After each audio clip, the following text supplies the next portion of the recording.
नमस्कार मित्रांनो, मी Shaikh sir. Welcome to Rise Academy. आजच्या या लेक्चर मध्ये आपण पाहणार आहोत 2016 साली जी पुनर्परीक्षा झाली होती, म्हणजे फेर परीक्षा झाली होती, त्यामधील प्रश्नपत्रिकेचं विश्लेषण. प्रश्न काय दिलेला आहे पहा. नॉर्मन इजी यांनी सांगितलेल्या प्रभुत्व संपादन उपपत्तीचे खालीलपैकी कोणते वैशिष्ट्य नाही. बघा, नॉर्मन इजी यांनी काय केलेलं आहे, प्रभुत्व संपादन उपपत्तीचे काही वैशिष्ट्य सांगितले, त्यातलं कुठलं वैशिष्ट्य नाही असा आपल्याला या ठिकाणी प्रश्न विचारलेला आहे. बघा, आता प्रभुत्व संपादन म्हणजे हस्तगत करणे, प्रभुत्व म्हणजे थोडक्यामध्ये वर्चस्व असणे. तर या ठिकाणी आपण पाहूयात, प्रभुत्व अध्ययन उपपत्ती हे कोणी मांडलेली होती, तर ही मांडली होती डॉक्टर ब्लूम यांनी. या ठिकाणी प्रभुत्व अध्ययन उपपत्ती मांडली होती. त्यांचं म्हणणं आणि त्यांचं अध्ययनाचं प्रमाण त्यांनी काय ठरवलं होतं, अध्ययनाचं प्रमाण म्हणजे अध्ययनासाठी लागलेला वेळ, म्हणजे अध्ययन करण्यासाठी जो वेळ लागलेला आहे तो, आणि भागाकारामध्ये काय दिलेला आहे, अध्ययनासाठी आवश्यक वेळ म्हणजे कितका आवश्यक वेळ आहे आणि ते प्रत्यक्षात अभ्यास करण्यासाठी, अध्ययन करण्यासाठी किती वेळ लागला, हा या ठिकाणी सूत्र दिलेला आहे. बघा, प्रभुत्व अध्ययन उपपत्तीस मांडत असताना काही त्यांनी पायऱ्या मांडलेल्या होत्या. कशा, तर एकतर नियोजन केलं पाहिजे या ठिकाणी अध्ययन करत असताना, शैक्षणिक साधने या ठिकाणी वापरली पाहिजेत, त्यानंतर अपेक्षित वर्तन, अध्ययन प्रक्रिया आणि मूल्यमापन असे या ठिकाणी 5 टप्पे, 5 पायऱ्या या ठिकाणी प्रभुत्व अध्ययन उपपत्तीमध्ये मांडलेल्या आहेत. आता आपल्याला जो प्रश्न होता तो आहे, नॉर्मन इजी यांनी जे प्रभुत्व संपादन उपपत्तीचे वैशिष्ट्य सांगितले त्यामधलं कुठलं नाही. तर पहिला पर्याय बघा, उद्दिष्टे विधानात्मक व कार्यकारी रीतीने मांडणे, हे पण त्यांनी या ठिकाणी सांगितलेलं होतं. उद्दिष्टे उतरत्या क्रमाने अध्ययन निष्पत्ती सह स्पष्टपणे मांडणे, हे या ठिकाणी वाक्य चुकीचं आहे. कारण बघा, अध्ययन निष्पत्ती सह मांडणे हे बरोबर आहे, परंतु उद्दिष्ट हे कसे असले पाहिजेत, चढत्या क्रमाने असले पाहिजेत. परंतु पर्यायात काय दिलेलं आहे, उतरत्या क्रमाने असले पाहिजेत. म्हणून या ठिकाणी पर्याय क्रमांक 2 हा चुकीचा आहे. पुढे पाहू, ताबडतोब प्राप्त होणारी उद्दिष्टे स्पष्टपणे करणे, हे ताबडतोब प्राप्त होणारी जे उद्दिष्ट आहेत ते स्पष्ट करणे, हे बरोबर आहे. लहानात लहान घटक तयार करणे, हेही या ठिकाणी वैशिष्ट्य सांगितलेलं आहे. परंतु उतरत्या क्रमाने उद्दिष्टे ठरवणे हे पर्याय चुकीचा आहे. आपल्याला कुठलं वैशिष्ट्य नाही हे विचारलं होतं, म्हणून पर्याय क्रमांक 2 हा आपलं उत्तर असेल. चला, आता पुढील प्रश्न आपण पाहूयात. प्रश्न दिलेला आहे, मंद अध्ययनार्थ्यांसाठी अध्यापन करताना शिक्षकांनी पुढील पैकी कोणत्या गोष्टीचा विचार करावा. बघा, या ठिकाणी शिक्षकांनी जे काम करायचंय, शिक्षकांनी कुणाबद्दल आहे, मंद अध्ययनार्थी म्हणजे थोडक्यामध्ये जे अभ्यासात मागे असतात विद्यार्थी किंवा ते कौशल्य हस्तगत करू शकत नाही, अशा विद्यार्थ्यांसाठी अध्यापन करताना शिक्षकांनी कुठल्या गोष्टीचा विचार करावा, हे सर्वसामान्य प्रश्न आहे. तुम्ही पर्याय वाचून हे या ठिकाणी तुम्ही लक्षात तुम्हाला लगेच येईल की हा करायला पाहिजे किंवा हे नाही करायला पाहिजे. तरी या ठिकाणी आपण काय पाहूयात, शिक्षकांनी कुठल्या गोष्टीचा विचार करायला पाहिजे. पहिली तर गोष्ट, सहानुभूतीपूर्वक दृष्टीने त्याच्याकडे पाहिलं पाहिजे. जे मंद विद्यार्थी आहेत त्याच्याकडे सहानुभूतीच्या दृष्टीने पाहिलं पाहिजे. दुसरं आहे, समस्या किंवा अडचणी त्याच्या जाणाव्यात. जे विद्यार्थी अभ्यासात मागे आहेत, मंद आहेत ना, त्यांच्या समस्या जाणल्या पाहिजेत. त्यानंतर विचारात घेऊन अध्यापन करावे, त्यांना विचारात घेतलं पाहिजे. अध्यापन करत असताना आपल्या वर्गात मंद विद्यार्थी पण आहेत, काही अभ्यासामागे मागे आहेत, अशा विद्यार्थ्यांनाही विचारात घेतलं पाहिजे. अध्यापन मूर्त बाबीशी संबंधित असायला पाहिजे. ज्या त्यांना मूर्त म्हणजे जाणकारी असते एखाद्या गोष्टीबद्दल, अशा बाबीशी संबंधित त्याचं या ठिकाणी अध्यापन असलं पाहिजे, म्हणजे जेणेकरून ते लवकर लक्षात त्यांच्या बसेल. पुढे दिलंय, कृतीद्वारे व प्रयोगाद्वारे शिक्षण द्यावे. एखादी गोष्ट फक्त व्याख्यान पद्धतीने किंवा कथनात्मक पद्धतीने समजत नाही, त्या ठिकाणी काय करायला पाहिजे, तर कृतीद्वारे किंवा एखाद्या प्रयोगाद्वारे ती गोष्ट त्याला समजवली तर मंद विद्यार्थ्यांना सुद्धा ती गोष्ट लवकर कॅप्चर होऊ शकते. प्रात्यक्षिकांचा या ठिकाणी जास्तीत जास्त वापर केला पाहिजे. जेवढं जास्त प्रॅक्टिकल करून दाखवता येतील तेवढं प्रॅक्टिकल करायला पाहिजे. अशा विद्यार्थ्यांना सहानुभूतीने वागणूक दिली पाहिजे, सहानुभूतीने त्यांच्यासोबत वागायला पाहिजे. त्यांच्या अडचणी व समस्या जाणून घेतल्या पाहिजेत. त्यानंतर चांगल्या कामाबद्दल त्यांची स्तुती करायला पाहिजे. बघा, त्यांना प्रेरणा भेटते. एखादं त्यांनी जर चांगलं काम केलं तर त्याची या ठिकाणी स्तुती केली म्हणजे त्यांना हुरूप येणार, पुढे ते आणखीन अभ्यासामध्ये गती प्राप्त करू शकतात. पुढे दिलेला आहे, अभिरुची निर्माण करणारी गृहपाठ द्यावी. बघा, त्यांना अभिरुची म्हणजे त्यांना आवड निर्माण व्हायला पाहिजे, असं त्यांना गृहपाठ मंद विद्यार्थ्यांना दिलं पाहिजे. एवढ्या सर्व गोष्टी हे या ठिकाणी शिक्षकाने करायला हवे. आता आपल्या पर्यायात काय दिलंय, मंद अध्यात्माबाबत सहानुभूतीने दृष्टिकोन असावा. बरोबर आहे. मंद अध्यार्थ्यांच्या गतीने शिक्षकांचे अध्यापन मिळते जुळते असलं पाहिजे. ते विद्यार्थी जेवढं कॅप्चर कशा पद्धतीने किती वेगाने ते करू शकतात, थोडस त्या प्रमाणात मिळतं जुळतं अध्यापन असलं पाहिजे. बरोबर आहे. मंद अध्यार्थ्यांचा अभ्यासक्रम तात्विक स्वरूपाचा असावा. या ठिकाणी काय म्हणलेलं आहे, तात्विक स्वरूपाचा त्यांचा असलं पाहिजेत का? नाही, एक पर्टिक्युलर त्या प्रमाणात नसायला पाहिजेत. अध्यापन करताना अमूर्त गोष्टींचा उदाहरणे द्यावी. अमूर्त गोष्टींची जर त्यांना उदाहरणे दिली तर त्या मंद विद्यार्थ्यांना ते लक्षात येईल का? नाही येणार. त्यासाठी या ठिकाणी मूर्त गोष्टींचं त्यांना उदाहरणे द्यावं लागतील.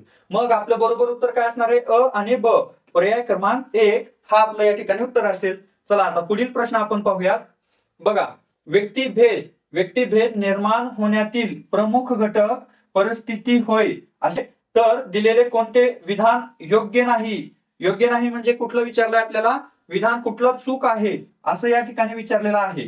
तर व्यक्तिभेद निर्माण होण्यातील प्रमुख घटक परिस्थिती आहे असं या ठिकाणी म्हणणं आहे. तर व्यक्तिभेद म्हणजे काय? तर व्यक्तिभेदामध्ये वेगवेगळ्या प्रकारचे व्यक्तिभेद असू शकतात.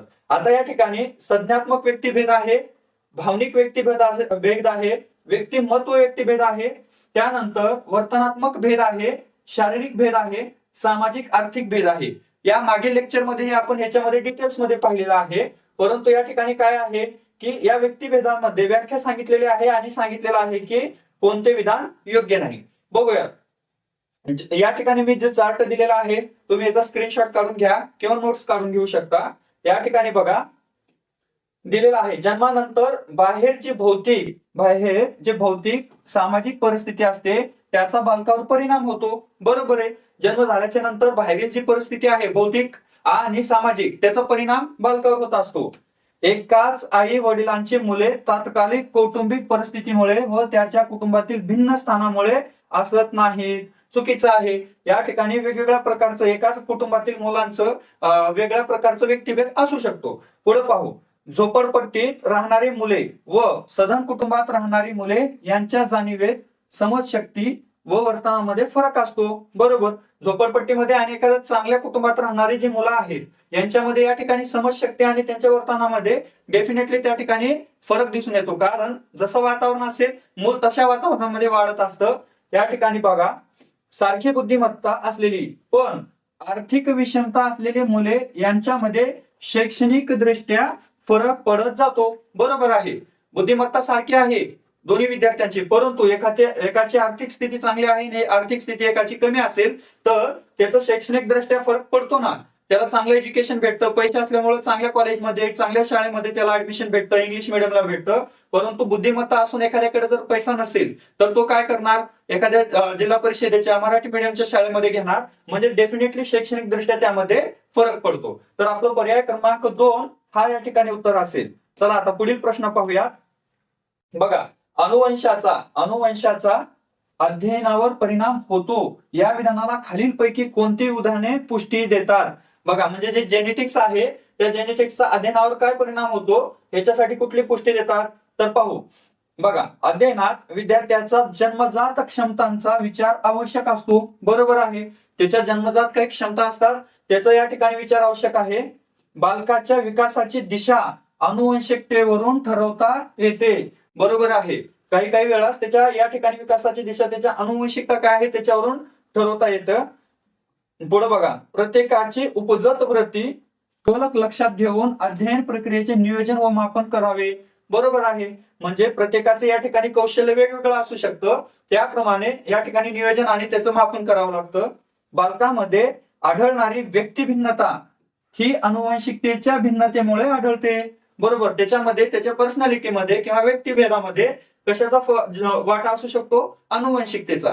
ठीक आहे. आता व्यक्तिभेदाचे आपण वेगवेगळे प्रकार पाहिलेले आहेत. त्यात शारीरिक असू शकतं, भावनिक असू शकतं किंवा सामाजिक असू शकतं. तर त्याचं या ठिकाणी अनुवंशिकतेचा परिणाम त्यावरती आढळून येतो. तर आपल्याला अ, ब, क, ड चारही या ठिकाणी विधाने यासाठी पुष्टी देतात अनुवंशाचा अध्ययनावर परिणाम होण्यासाठी. चला पुढील घटक आपण पाहूया. बघा, आणखीन एक पहा, अनुवंश संबंधीचे काही नियम सांगितलेले आहेत. त्यामध्ये काय आहे? साधर्म्याचा नियम. अनुवंशातले 3 नियम आहेत: साधर्म्याचा, वैविध्याचा आणि परागतीचा. वारंवार परीक्षेत विचारलं जातं. साधर्म्याचा नियम म्हणजे काय? प्रत्येक प्राणी आपल्याला शोभेल असाच अनुवंश संक्रमित करत असतो. ठीक आहे. त्यामुळे प्राण्याची पिल्ले एकसारखी पण इतर प्राण्यापेक्षा वेगळे दिसू शकतात. ठीक आहे, बरोबर. वैविध्याचा नियम काय म्हणतो? प्रत्येक व्यक्ती ही इतर व्यक्तीपेक्षा वेगळे आहेत तर व्यक्ती, पण एका व्यक्ती हा दुसऱ्या व्यक्तीपेक्षा वेगळा आहे, म्हणजे त्याला काय म्हणता येईल? वैविध्याचा नियम. परागतीचा नियम काय म्हणतो? उंची, जाडी, रंग हे आई वडिलांसारखा असतो. परागतीचा नियम. आपण या ठिकाणी मेंडलेचं आपण पाहिलेलं होतं की वाटाण्यावरती त्यांनी प्रयोग करून सिद्ध केलेलं होतं की 50% या ठिकाणी गुणधर्म हे आई वडिलांकडून येत असतात, तर 25% गुणधर्म हे आजी आजोबाकडून येतात, तर राहिलेले 25% गुणधर्म हे त्याच्या पूर्वजापासून त्यांना मिळत असतात. म्हणजे परागतीचा नियम काय सांगतो? उंची, जाडी, रंग हे कोणाकडे असतं? तर आई वडिलांसारखा असतो, हा या ठिकाणी सांगितलंय. अनुवंश संबंधीचे हे 3 नियम आहेत. चला पुढील प्रश्न पाहू. अभ्यासक्रम, नियोजन, सूचना, कृती आणि मूल्यमापन या 4 टप्प्यातून केली जाणारी कृती म्हणजे अध्यापन, अशी या ठिकाणी कोणत्या शिक्षण तज्ञाने व्याख्या मांडलेली आहे? बघा, कशाची व्याख्या विचारलंय? अध्यापनाची. तर अध्यापन करत असताना त्यांनी काय सांगितलंय? एक तर अभ्यासक्रम, नियोजन, त्याच्यानंतर सूचना, कृती आणि मूल्यमापन. सूचना व कृती व मूल्यमापन असे 4 घटक कोणी सांगितलेले होते अध्यापनाचे? तर डंकन यांनी या ठिकाणी असं अध्यापनाचे त्यांनी मत मांडलेलं आहे. चला पाहू आता इतर लोकांनी काय सांगितलंय. शेफलर काय म्हणतात बघा. शेफलर आता लक्षात ठेवा, आपल्याला मानसशास्त्राच्या पेपरमध्ये 5 ते 6 तर व्याख्या विचारल्या जातात, म्हणून व्याख्या खूप महत्वपूर्ण असतात. तुम्ही पाहत असताना लिहित चला किंवा स्क्रीनशॉट काढा किंवा व्हिडिओ पॉज करून तुम्ही बघा. शेफलर काय म्हणतात? विद्यार्थ्याचे विद्यार्थ्याचं अध्ययन व्हावे या उद्देशाने अध्यापकाने केलेली कृती म्हणजे काय? अध्यापन. म्हणजे विद्यार्थ्याला अध्ययन झालं पाहिजे म्हणून अध्यापकाने केलेली कृती म्हणजे काय? तर अध्यापन. असे कोणी व्याख्या केली? शेफलर. मॉरिस हेनरी यांनी काय म्हणलेलं आहे? अधिक परिपक्व अध्यापन म्हणजे अधिक परिपक्व व कमी परिपक्व व्यक्तीतील जवळचा संबंध होय, असं या ठिकाणी व्याख्या केले. स्मिथ काय म्हणतात? अध्ययन घडवण्यासाठी केलेली कृतीची पद्धत म्हणजे अध्यापन. अध्ययन घडवण्यासाठी केलेल्या कृतीची पद्धत म्हणजे अध्यापन. बर्टन काय म्हणतात? अध्यापन म्हणजे अध्ययनासाठी चेतना, मार्गदर्शन, दिग्दर्शन, प्रोत्साहन देणे. बघा, बर्टन काय म्हणतात? चेतना, मार्गदर्शन, दिग्दर्शन, प्रोत्साहन देणे म्हणजे अध्यापन. तर स्किनर काय म्हणतात? अध्यापन म्हणजे सुदृढीकरणाच्या आकस्मिक परिस्थितीची व्याख्या. त्यांनी या ठिकाणी सुदृढीकरणावर भर दिलेला आहे स्किनर यांनी. चला, तर या ठिकाणी आपण बऱ्यापैकी व्याख्या पाहिलेल्या आहेत, तुम्ही या ठिकाणी पाहू शकता. पुढील प्रश्न. खाली दिलेल्या मानसशास्त्रज्ञांची नावे व त्यांनी बुद्धिमत्तेच्या व्याख्या यांच्या जोड्या पर्याय दिलेला आहे. चला, योग्य जोड्या लावायचे. आता या ठिकाणी पुन्हा आली बघा व्याख्या. यावेळेस कशाची व्याख्या विचारलंय? बुद्धिमत्तेची व्याख्या विचारलेली आहे. तर मानसशास्त्रज्ञांनी बुद्धिमत्ते संबंधी वेगवेगळ्या या ठिकाणी व्याख्या केलेल्या आहेत. तर यातलं काय आहे बघू. नव्या परिस्थितीशी यशस्वीरित्या समायोजन साधणे, अशी व्याख्या कोणी केलेली होती? विल्यम जेम्स यांनी केलेली आहे. मागील व्हिडिओमध्ये आपण बुद्धिमत्तेच्या व्याख्याही पाहिलेल्या आहेत. पूर्वानुभवाच्या आधारे नैसर्गिक कल सुधारण्याची क्षमता म्हणजे काय, अशी व्याख्या कोणी दिलेली आहे बुद्धिमत्तेची? मॅकडुगल यांनी दिलेली आहे. तर या ठिकाणी दिले अध्ययन क्षमतांचे संयुक्त संघटन, हे कोण दिलेले आहे? गेट्स यांनी अशी दिलेली आहे व्याख्या की अध्ययन क्षमतांचे संयुक्त संघटन. तर बदलत्या परिस्थितीत गरजा भागविण्यासाठी लागणारी विचारशक्ती, हे कोणी केलं होतं? विल्यम स्टोन यांनी या ठिकाणी अशी व्याख्या मांडलेली आहे. तर आपलं काय येणार आहे? पर्याय क्रमांक 2 हा उत्तर या ठिकाणी असेल. तर बुद्धिमत्तेच्या व्याख्याविषयी आपण त्या ठिकाणी लेक्चर मध्ये घेतलेला आहे, तो तुम्ही पहा, त्याची डिस्क्रिप्शन मध्ये मी लिंक दिलेली आहे. चला, तर अल्फ्रेड बिनेट काय केलेलं आहे बघा. समस्येचं निराकरण करण्याची क्षमता व अनुभवामधून शिकण्याची प्रवृत्ती आहे, असं त्यांनी बुद्धिमत्तेची व्याख्या केली. तर बुद्धिमत्ता मोजण्यासाठी त्यांनी IQ म्हणजे इंटेलिजन्स कॉन्टेंट या ठिकाणी त्यांनी IQ ची चाचणी विकसित केलेली आहे. अल्फ्रेड बिनेट किंवा अल्फ्रेड बिने म्हणतो त्यांना. चार्ल्स पियरमननी काय केलेलं आहे? तर बुद्धिमत्तेसंबंधी जी फॅक्टर काय केलंय? जी फॅक्टर, त्यालाच त्यांनी काय म्हणलं? सामान्य बुद्धिमत्ता ही संकल्पना त्याने विकसित केलेली आहे. कोणी? चार्ल्स स्पियरमन यांनी. बुद्धिमत्ता एकच सार्वत्रिक क्षमता आहे जी सर्व प्रकारच्या मानसिक कार्यासाठी आवश्यक असते, असं त्यांचं म्हणणं आहे. तर हॉवर्ड गार्डनर यांनी काय म्हणलेलं आहे, एकाधिक बुद्धिमत्ताचा सिद्धांत त्यांनी मांडलाय, एकाधिक बुद्धिमत्तांचे सिद्धांत मांडले. यामध्ये हॉवर्ड गार्डनर यांनी 7 प्रकारच्या बुद्धिमत्ताचा उल्लेख केला. किती प्रकारच्या? 7 प्रकारच्या बुद्धिमत्तेचा उल्लेख केला. यामध्ये भाषिक बुद्धिमत्ता, गणितीय बुद्धिमत्ता, सांगीतिक बुद्धिमत्ता आणि इतर सामाजिक शारीरिक क्षमता असं या ठिकाणी हॉवर्ड गार्डनर यांनी या ठिकाणी केलेली आहे. बघा, रॉबर्ट स्टर्नबर्ग हे काय म्हणतात, त्रिकोणीय बुद्धिमत्ता काय मांडलेलं आहे, रॉबर्ट स्टर्नबर्गने त्रिकोणीय बुद्धिमत्तेचा सिद्धांत मांडलेला आहे. त्रिकोणीय बुद्धिमत्तेचा सिद्धांत, त्यामध्ये 3 प्रकारच्या बुद्धिमत्तेचा त्यांनी समावेश केलेला आहे. कुठले कुठले? विश्लेषणात्मक, सर्जनशील आणि व्यावहारिक. या ठिकाणी 3 प्रकारच्या बुद्धिमत्तेचं या ठिकाणी रॉबर्ट स्टर्नबर्ग यांनी मांडलेलं आहे, म्हणून याला त्रिकोणीय बुद्धिमत्ता असं सांगितलेलं आहे. पुढे पाहू आता जीन पियाजे यांनी भरपूर या ठिकाणी जीन पियाजेचं नाव तुम्ही ऐकलेलं असेल. तर बुद्धिमत्ता म्हणजे त्यांनी काय म्हणलंय, ज्ञानाची निर्मिती करणारी क्षमता, ज्ञान निर्मित करणारी क्षमता व्यक्तीच्या जीवनात त्यांच्या विचारसरणी आणि अनुभवामधून विकसित होणारी प्रक्रिया. बघा, व्यक्तीच्या जीवनामध्ये काय म्हणतंय, अनुभवातून विकसित होणारी क्रिया, असं या ठिकाणी जीन पियाजे यांचं म्हणणं आहे. मित्रांनो, थोडस व्हिडिओ लॉंग होत चाललेला आहे, मला माहिती आहे कमी काळामध्ये राहिलेला आहे म्हणून थोडस मी फास्ट घेत असतो. परंतु एक लक्षात ठेवा, हे तुमच्या परीक्षेच्या दृष्टिकोनातून महत्वपूर्ण असे मुद्दे आहेत. तुमचं झालेलं पेपराचं विश्लेषण मी या ठिकाणी करतो, जेणेकरून आपण आता बरेच प्रश्न आपण पाहिलेले असतील, रिपीट तेच प्रश्न आहेत. म्हणून या ठिकाणी कसं आहे, घेतलं तर आपण पूर्ण डिटेल्स मध्ये घेऊ, नाहीतर फक्त प्रश्न आणि उत्तर जर मी सांगत गेलं तर 5 मिनिटांमध्ये तुमचं व्हिडिओ संपून जाऊ शकतं. परंतु आपल्याला तसं न करता क्वालिटी मटेरियल तुमच्यापर्यंत पोहोचवायचंय, हे नक्की तुम्ही या ठिकाणी पाहत चला. पुढे पाहू, या प्राथमिक स्वरूपाची मानसिक क्रिया. प्राथमिक स्वरूपाची मानसिक क्रिया म्हणजे संवेदना. आता बघा, संवेदनेची व्याख्या आली का पुन्हा व्याख्या? आपण मागील व्हिडिओमध्ये पाहिलं होतं संवेदना म्हणजे काय, अवबोध म्हणजे काय, तरी सुद्धा या ठिकाणी प्रश्न आलेला आहे. आणखीन प्राथमिक स्वरूपाची मानसिक क्रिया म्हणजे संवेदना. या संदर्भातील पुढील पैकी कोणती विधाने असत्य आहेत? असत्य म्हणजे चुकीची विधाने ओळखा म्हणलंय. कशाबद्दलची? संवेदनेबद्दलची. आता संवेदना म्हणजे काय तर बघू, संवेदना म्हणजे काय, हे अर्थरहित ज्ञान, अर्थरहित म्हणजे त्याला अर्थ काही प्राप्त नसतो असा म्हणजे काय, ज्ञान म्हणजे संवेदना. तर संवेदनाच्या पुढची क्रिया काय आहे? अवबोध. अवबोध म्हणजे काय? अर्थपूर्ण संवेदना, अर्थपूर्ण संवेदना. किंवा असं म्हणू शकतो, संवेदनेला जर अर्थ प्राप्त झाला म्हणजे संवेदना अधिक अर्थ म्हणजे अवबोध. ज्या संवेदना असतात त्याला जर अर्थ प्राप्त झालं तर त्याला आपण काय म्हणतो? अवबोध म्हणतो. आता आपल्याला प्रश्न कशाबद्दल विचारलेला आहे तर संवेदनेबद्दल विचारलंय. तर संवेदनेचे आपण या ठिकाणी वैशिष्ट्य पाहू. या ठिकाणी काय दिलंय, काही वेळा संवेदना आंतरिक स्वरूपाची असते. काय म्हणतोय, काही वेळा संवेदना कशी असतात? आंतरिक स्वरूपाची असते. संवेदनेच्या निर्मितीसाठी मज्जा संस्था कार्यरत असावी लागते. जी मज्जा संस्था असते ती कार्यरत पाहिजे. त्याला या ठिकाणी म्हणतात ना, चेता संस्था या ठिकाणी जागृत असल्या पाहिजेत, तेव्हा त्याला त्या संवेदना होत असतात. ठीक आहे, त्याच्यासाठी मज्जा संस्था कार्यरत पाहिजे. संवेदना या ऐच्छिक नसतात. संवेदना ह्या ऐच्छिक नसतात, त्या अनैच्छिक असतात.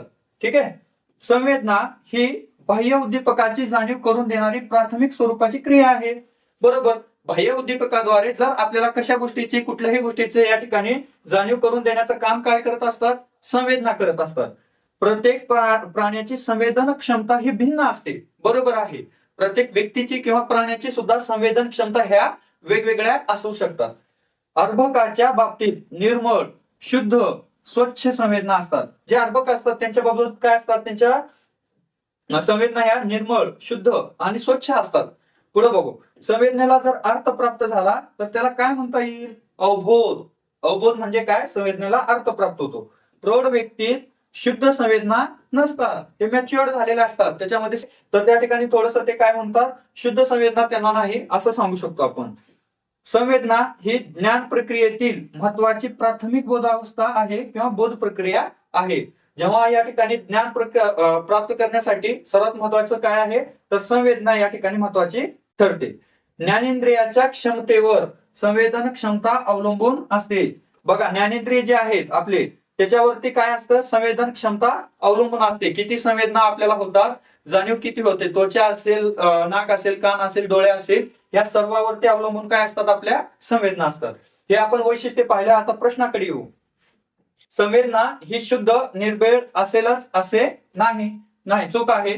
कारण असत्य आहे. कारण संवेदना या शुद्ध निर्भेळ असू शकतात. कोणतीही संवेदना निर्माण होण्यासाठी बाह्य उद्दीपकाची आवश्यकता असते. बरोबर आहे. संवेदना निर्माण होण्यासाठी बाह्य उद्दीपकाची गरज असते. संवेदना निर्माण होणे आपल्या इच्छेवर अवलंबून असते. चुकीचं आहे. या ठिकाणी ऐच्छिक आहे का? नाहीये, ऐच्छिक नसतात. संवेदना ह्या अनैच्छिक असतात, ते आपल्या इच्छेवर अवलंबून नसतात. म्हणून हा पण असत्य. विविध प्राण्यांच्या संवेदन क्षमता भिन्न असतात. बरोबर. या ठिकाणी आपलं काय उत्तर विचारलं होतं? असत्य म्हणजे चुकीचं. अ आणि क, पर्याय क्रमांक 3 हा आपलं या ठिकाणी उत्तर असेल. चला आता पुढील प्रश्न आपण पाहूया. खाली दिलेल्या विधानापैकी विस्मरणाबाबत कोणते विधान असत्य आहे? म्हणजे या ठिकाणी चूक विधान विचारलेलं आहे. पण कशाबद्दल आहे? विस्मरणाबद्दल. तर आपण बघूया. आता विस्मरण म्हणजे काय? विसरून जाणे. थोडक्यामध्ये आपण जे काही अध्ययन ग्रहण केलेलं असतं त्याच्यावरती तो भूल पडणे किंवा विसरून जाणे. मग आता या ठिकाणी काय दिलंय बघा वैशिष्ट्य. पठणानंतर ज्या क्रिया घडतात त्याचा विस्मरणावर परिणाम होतो. समजा एखाद्या गोष्टीचं आपण पठण केलं तर त्याच्यानंतर ज्या क्रिया घडतात तर त्याचा विस्मरणावर परिणाम होतो. जर आपण एखादी गोष्ट पाठांतर केली आणि त्याच्या दरम्यान जर आपण दुसरं काही काम केलं तर त्या ठिकाणी विस्मरण होण्याची शक्यता असते. म्हणून त्याचा परिणाम होतो. थकव्यामुळे मेंदूच्या कार्यक्षमतेवर परिणाम होतो, विस्मरण होते. बरोबर. या ठिकाणी व्यक्तीनं शारीरिक असेल किंवा मानसिक त्याला थकवा आलेला असेल तर त्याचं मेंदूचं कार्यक्षमता, डोकं चालत नाही म्हणतो आपण कधी कधी थकवा आलं तर, मग त्याचा परिणाम होतो आणि विस्मरणावरही याचा परिणाम होतो. बघा, मानसिक धक्का, मेंदूला इजा झाली असेल तर विस्मरण होते. कधी कधी काही ऍक्सिडेंट मध्ये जातात लोक, कोमामध्ये जातात, मानसिक धक्का लागला अचानकपणे तर त्या ठिकाणी त्याचं विस्मरण, ते विसरल्यासारखं होऊ शकतं. मेंदूवर उमटणाऱ्या ठशांचा उपयोग केला नाही तर विस्मरण होते. मग या ठिकाणी काय असतं? मेंदूवर उमटणाऱ्या ठशांचा उपयोग झाला तर आठवण राहतं. त्यानंतर बघा, तीव्र दुःख, चिंता, भीती, अतिशय आनंद यामुळे विस्मरण होते. बरोबर आहे.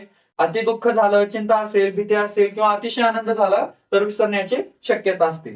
अध्ययनाच्या वेळी अध्ययनार्थी झोपेच्या तंद्रीत असेल तर विस्मरण होऊ शकते.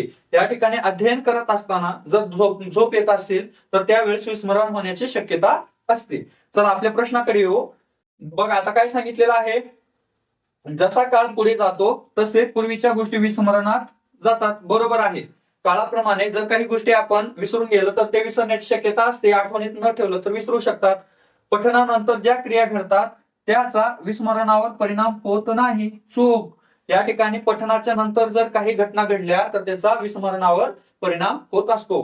पुढे बघा, झोप, दमन तसेच अनुभवाच्या ठशांचा उपयोग न करणे यामुळे विस्मरण होते. बरोबर. पुरेशी झोप पण आवश्यक आहे. त्याच्यानंतर आपल्याला आठवणीत राहू शकतं चांगलं.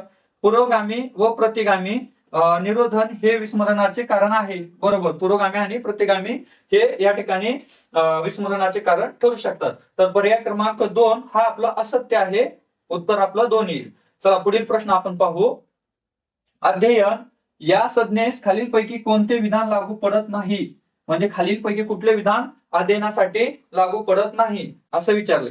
चला, अध्ययनाविषयी आपण मागच्या व्हिडिओमध्ये पाहिलेलं आहे. आताही या ठिकाणी ओझरती नजर पाहू. अध्ययन काय असते? हे अध्ययन जे करतात विद्यार्थी ते कसं असलं पाहिजे? सहेतुक असलं पाहिजे किंवा उद्दिष्ट असलं पाहिजे तरच या ठिकाणी अध्ययन संभवत असतो. अध्ययन हे नेमके कृतीद्वारे घडत असतो. अध्ययन करायचं असेल तर त्याला कृती महत्वाची आहे, कृतीची जोड त्याला लागेल. अध्ययन असतं, शिकण्याची प्रक्रिया जी असते ती कशी असते? आजन्म चालणारी प्रक्रिया आहे. अध्ययन ही सातत्याने चालणारी प्रक्रिया आहे. ठीक आहे. प्रत्येक अनुभव नवीन काहीतरी शिकवतो. अध्ययनातून टिकाऊ स्वरूपाची अपेक्षित बदल अपेक्षित असतात. टिकाऊ चिरकाल टिकणारे बदल हे अपेक्षित असतात. सर्व प्राण्यांचे अध्ययन सारखे नसते. बरोबर. प्रत्येक प्राणी जगण्यासाठी अध्ययन करत असतो. अध्ययन ही हळूहळू चालणारी प्रक्रिया आहे. एकदाच घडणार नाही. ते स्टेप बाय स्टेप किंवा सावकाश पद्धतीने ते चालणारी क्रिया आहे. अध्ययनामुळे आकलन होते, लक्षात येतं, समजतं. त्यानंतर अध्ययनामुळे नवीन गोष्टीची धारणा होते, नवीन गोष्टी त्याला गृहीत धरता येतात, धारणा येते. पुढे दिलेला आहे बघा, या ठिकाणी अध्ययनामुळे नवीन गोष्टीची धारणा होते. अध्ययनात सरावाला खूप महत्व आहे. सरावाने अध्ययन सुधारते. दीर्घकाळ सराव नाही केला तर विस्मरण होण्याची शक्यता असते. तर या ठिकाणी आपल्याला अध्ययनाबद्दलचे, अध्ययन प्रक्रियेचे काही या ठिकाणी वैशिष्ट्ये सांगितलेले होते. आता आपण प्रश्नाकडे येऊ. अध्ययनामध्ये होणारे वर्तन बदल टिकाऊ स्वरूपाचे असतात, बरोबर. नैसर्गिकपणे होणारे बदल यामध्ये समाविष्ट असतात नाही. या ठिकाणी काय असतं, आपल्याला सहेतुक असलं पाहिजे किंवा या ठिकाणी कृतीद्वारे ते घडलं जातं, नैसर्गिकपणे घडत नाही. विशिष्ट हेतूने प्रेरित होऊन काही क्रियामार्फत अनुभव कृतीद्वारे वर्तनात बदल घडवून आणता येतात. अध्ययन हे प्रयत्नपूर्वक घडत असते. पर्याय क्रमांक 2 हा आपलं उत्तर असेल. चला पुढील प्रश्न आपण पाहू. खाली दिलेल्या समस्यापैकी कोणती समस्या ही स्वमग्न मुलांची समस्या आहे किंवा समस्या नाही असं विचारलेलं आहे. मग यातली कुठली स्वमग्न मुलाची समस्या नाही हे आपल्याला शोधायचंय. तर त्या अगोदर स्वमग्न म्हणजे स्वतःच्या मध्ये मग्न असणारे, म्हणजे स्वतःच्या धंद्रीत असतात, ते काहीतरी आपल्याबद्दलच विचार करतात किंवा आपल्याच विचारात मग्न असतात, त्यांना आपण म्हणतो स्वमग्न. मग अशी स्वमग्न मुलांचं काय असू शकतं बघा लक्षणं. स्वमग्न मुलांच्या काय समस्या असतात. स्वमग्न बालकांना कोणताही बदल करण्यास तीव्र प्रतिकार करतात. जर त्यांच्यात कुठलाही बदल करायचं म्हणलं की त्याला विरोध करत असतात. अतिशय त्यांचा रागीट स्वभाव असतो, ठीक आहे. त्यानंतर दिनचर्येत साचेबद्धपणा असतो. त्यांचं दिनचर्या जी असते त्याच्यात पर्टिक्युलर एका साचेबद्धपणामध्ये ते वागत असतात. झोप, भूक, अन्न, इतर वैयक्तिक गोष्टीत समस्या आढळतात. त्यांना भूक लागलेली कळत नाही, त्यांना जेवण किती करतोय तेही लक्षात येत नाही, किंवा झोप कधी होते किंवा जास्त वेळ झोपणे, या समस्या त्यांना निर्माण होतात. स्वमग्न मुलांच्या बद्दल बोलतोय. त्याच गोष्टी सारख्या करत असतात, त्याच गोष्टी रिपीट करत असतात. चला प्रश्नाकडे येऊ. स्वमग्न मुलांना कोणताही बदल आवडत नाही, बरोबर. स्वमग्न मुलांना संप्रेषण कौशल्यात अडचणी येतात. इतर व्यक्तीसोबत किंवा शिक्षकासोबत, मित्रासोबत संप्रेषण करत असताना त्यांना अडचणी निर्माण होतात. त्यानंतर स्वमग्न मुलांच्या हालचाली नियंत्रित असतात, चुकीचं आहे. स्वमग्न जे मुलं असतात त्यांच्या हालचाली या नियंत्रित नसतात, ते सतत काहीतरी डवचत असतात, काहीतरी घेत असतात, खोड्या करत असतात, तर त्यांच्या हालचाली या अनियंत्रित असतात. स्वमग्न मुले स्वतःला इजा होण्याची भीती बाळगत नाहीत. त्यांना लक्षातच येत नाही की ते लागणार आहे किंवा त्याच्यामुळे दुखापत होणार आहे, त्यामुळं त्याची भीती बाळगत नाही. तर आपली कुठली समस्या नाहीये, तर पर्याय क्रमांक 3 हा आपलं उत्तर असेल. पुढील प्रश्न पाहूयात. या ठिकाणी प्रश्न दिलेला आहे. पूर्वानुभवाच्या विविध अंगाची मनातल्या मनात जुळवाजुळव करणे म्हणजे विचार होय. पहा, या ठिकाणी पुन्हा एकदा व्याख्या विचारण्यात आलेली आहे. यावेळेस व्याख्या कशाची विचारलेली आहे, तर विचार म्हणजे काय याची व्याख्या सांगितलंय. आता काय सांगितलंय, पूर्वानुभवाचा म्हणजे जुना जो अनुभव आहे त्याच्या विविध अंगाची मनातल्या मनात जुळवाजुळव करणे म्हणजे विचार करणे, अशी व्याख्या कोणी मांडली किंवा कुठल्या मानसशास्त्रज्ञाने मांडलेली आहे, तर ही व्याख्या मांडलेली आहे मन या शास्त्रज्ञाने. पर्याय क्रमांक 1 हा आपलं या ठिकाणी उत्तर असेल. मागील या ठिकाणी धड्यामध्ये किंवा मागील लेक्चरमध्ये आपण पाहिलेले आहेत विविध व्याख्या, तुम्ही ते पाहून घेऊ शकता. चला पुढील प्रश्न पाहू. खाली दिलेल्या विधानापैकी अवधानाबाबत कोणते विचार असत्य आहे. काय विचारलंय, असत्य म्हणजे चुकीचं विचारलेलं आहे. कशाबद्दल, अवधानाबद्दल. तर अवधानाबद्दल ही या अगोदरच्या प्रश्नामध्ये आपण पाहिलेली आहे बरीच माहिती. तर ही या ठिकाणी अवधानाचे या ठिकाणी प्रकार कुठले आहेत ते पाहूयात. अवधानाचे मुख्य 3 प्रकार पडतात. अवधानाचे 3 प्रकार आहेत. अवधान म्हणजे काय, या ठिकाणी आपण पाहिलेलं आहे अनैच्छिक अवधान. हे अवधान काय असतं, अनैच्छिक म्हणजे इच्छापूर्वक किंवा सहेतुक नसते, यामध्ये इच्छा नसते, तरी इच्छा असो वा नसो त्याकडे आपले लक्ष जाते. उदाहरणामध्ये ढगांच्या गडगडाकडे आपले लक्ष वेधून घेतले जाते. जेव्हा ढग गडगडत असतात त्यावेळेस ऑटोमॅटिक आपलं या ठिकाणी लक्ष त्याकडे वेधलं जातं. याला आपण म्हणू शकतो अनैच्छिक अवधान. ठीक आहे, लक्ष त्या ठिकाणी अनैच्छिकपणे केंद्रित होतं. पुढील प्रकार आहे ऐच्छिक अवधान. ऐच्छिक अवधान म्हणजे काय, मुळात आकर्षक नसलेल्या गोष्टीकडे प्रयत्नपूर्वक लक्ष देण्याच्या अवधानास ऐच्छिक अवधान म्हणतात. एखाद्या गोष्टीकडे लक्षपूर्वक या ठिकाणी प्रयत्नपूर्वक त्या ठिकाणी लक्ष दिलं जातं, याला या ठिकाणी ऐच्छिक अवधान म्हणतात. तसेच सहेतुक अवधान असेही म्हणतात. हेतू ठरवून किंवा उद्दिष्ट ठरवून ते अवधान केलं जातं, म्हणून त्याला ऐच्छिक अवधान असे म्हणतात. या ठिकाणी उदाहरण बघा, अभ्यासाकडे प्रयत्नपूर्वक अवधान द्यावे लागते ते ऐच्छिक अवधानाचं उदाहरण आहे. आपण जे अभ्यास वगैरे करतात ते ऐच्छिक अवधान होतं. तर पुढे दिलेलं आहे अभ्यस्त अवधान. एखाद्या विषयात गोडी किंवा आवड निर्माण झाल्यानंतर, एखाद्या विषयामध्ये गोडी किंवा आवड जर निर्माण झाली की त्या विषयाकडे आपोआप लक्ष जाते. आवड निर्माण झाल्याच्या नंतर त्या विषयाकडे आपोआप लक्ष जाते. तर याचं उदाहरण जर द्यायचं असेल तर एखादा चित्रकार असेल किंवा कलावंत असेल किंवा कलाकार असेल, त्याला त्या विषयात आवड असते म्हणून त्याचं लक्ष ऑटोमॅटिकली आपोआप त्या ठिकाणी त्याकडे वळलं जातं. तर या ठिकाणी अवधानाचे आपण 3 प्रकार पाहिलेले आहेत. प्रश्नात काय विचारलेलं आहे, अवधानाबद्दल कोणते विचार असत्य आहे, चुकीचं. आता अवधान ही एक निवडक प्रक्रिया आहे, बरोबर आहे.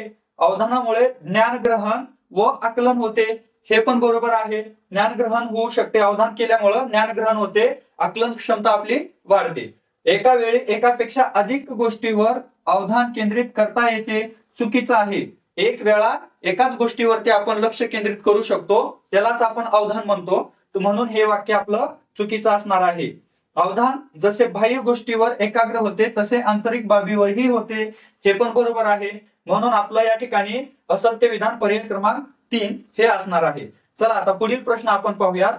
प्रश्न बघा, खाली दिलेल्या विधानापैकी कोणते विधान प्रेरणेचे वैशिष्ट्य नाही. या ठिकाणी बघा सेंटेन्स बघत चला. प्रेरणेचे वैशिष्ट्य नाही असं या ठिकाणी प्रश्नात विचारलंय. आपण प्रेरणा म्हणजे काय, प्रेरणेचे प्रकार बघा. या ठिकाणी आपण आतापर्यंत जेवढ्या प्रश्नपत्रिका विश्लेषण पाहिलेले आहेत प्रत्येक वेळेस आपण बघतो प्रेरणा असेल, अवधान असेल, या ठिकाणी यांचे वारंवार या ठिकाणी प्रश्न विचारले जातात. प्रेरणा म्हणजे काय, तर प्रेरणेचा अर्थ होतो वर्तनाला दिशा देणे. वर्तनाला दिशा देणे म्हणजे प्रेरणा. आता प्रेरणेची वैशिष्ट्ये काय असतात, तर प्रेरणेची वैशिष्ट्ये बघा, मानवी वर्तनाला दिशा देण्याचे सामर्थ्य प्रेरणेत असते. मानवाच्या वर्तनाला दिशा देण्याचं काम कोण करत असतं, प्रेरणा करते. प्रेरणेमुळे विशिष्ट गोष्टीची निवड होते, ठीक आहे. प्रेरणेत सातत्य असते. वर्तन पूर्ण होईपर्यंत प्रेरणा कार्यरत असते. वर्तन पूर्ण होईपर्यंत प्रेरणा कार्यरत असते. प्रेरणेमुळे शारीरिक व मानसिक समतोल साधला जातो. बघा प्रेरणा असल्या कारणाने शारीरिक आणि मानसिक समतोल साधला जातो. या ठिकाणी बघा प्रेरणेचे प्रकार. आता आपण प्रेरणा आणि प्रेरणेची वैशिष्ट्ये पाहिली, प्रकार थोडक्यात पाहूया. शारीरिक प्रेरणा. आता शारीरिक प्रेरणा कशा प्रकारच्या असतात, खाणे, पिणे, झोप, विश्रांती, मलविसर्जन, तापमान नियंत्रण इत्यादी शारीरिक किंवा आंतरिक गरजा आहेत. याला आपण शारीरिक प्रेरणा असे म्हणू शकतो. त्याच्यानंतर व्यक्तिगत प्रेरणा काय असतात, एखादी कृती करणे, पुनरावृत्ती करणे, यश, अपयश, अभिरुची, एखाद्या गोष्टीमध्ये रुची असणे, प्रतिष्ठा मिळवणे, जीवनविषयक ध्येय गाठणे, ह्या काय आहेत, प्रत्येक व्यक्तीच्या व्यक्तिगत प्रेरणा आहेत. तर पुढे बघा तिसरा प्रकार आहे सामाजिक प्रेरणा. आता सामाजिक प्रेरणेमध्ये पुन्हा 2 प्रकार पडतात. एक आहे सहवास विषयक प्रेरणा. सहवास विषयक प्रेरणा कुठल्या असतात, तर सुरक्षा, परावलंबित्व, समाज मान्यता किंवा जोडीदाराची गरज, मूल्य, या ठिकाणी हे असणार आहेत सहवास विषयक. तर प्रतिष्ठा विषयक प्रेरणा काय असते, तर याच्यामध्ये असतं श्रेष्ठत्व, सत्ता, स्थैर्य. म्हणजे या ठिकाणी प्रेरणा या ठिकाणी असते. प्रेरणेची सुरुवात ही गरजेतून होत असते. चला या ठिकाणी आपण प्रेरणेचे प्रकारही पाहिले आहेत. आपल्या प्रश्नाकडे आपण येऊयात. बघा मानवी वर्तनाला दिशा देण्याचे सामर्थ्य प्रेरणेत आहे. आपल्याला काय विचारलं होतं, वैशिष्ट्य नाही. मग या ठिकाणी हे वैशिष्ट्य आहे, सामर्थ्य देते ते. त्याच्यानंतर प्रेरणेमुळे विशिष्ट गोष्टीची निवड होते, बरोबर आहे. प्रेरणेमुळे शारीरिक व मानसिक असमतोल निर्माण होतो. बघा वाक्याचा खेळ, शब्दांचा खेळ पहा. या वाक्यामध्ये दिलंय शारीरिक व मानसिक असमतोल, त्याच्यामुळे साधला जातो का, नाही, हे चुकीचं आहे. या ठिकाणी समतोल निर्माण होतो प्रेरणेमुळे, म्हणून या ठिकाणी चुकीचं वाक्य आहे पर्याय क्रमांक 3. वर्तन पूर्ण होईपर्यंत प्रेरणा कार्यरत राहते. चला या ठिकाणी आपल्याला वैशिष्ट्य नाही विचारलं होतं, पर्याय क्रमांक 3 हा आपलं या ठिकाणी उत्तर असेल. चला आता पुढील प्रश्न आपण पाहूयात. प्रेरणेचे प्रकारही पाहिलेत आपण. आता पुन्हा आलेला आहे बघा अध्ययन संक्रमण. वारंवार प्रश्न येत असतात. अध्ययन संक्रमण, त्याचे प्रकार आणि त्यांचे उदाहरण यांच्या या ठिकाणी जोड्या लावायचे. आपण मागील व्हिडिओमध्ये हे अध्ययन संक्रमणाबाबत पाहिलं होतं. आजच्या व्हिडिओमध्ये थोडक्यामध्ये आपण पाहूयात.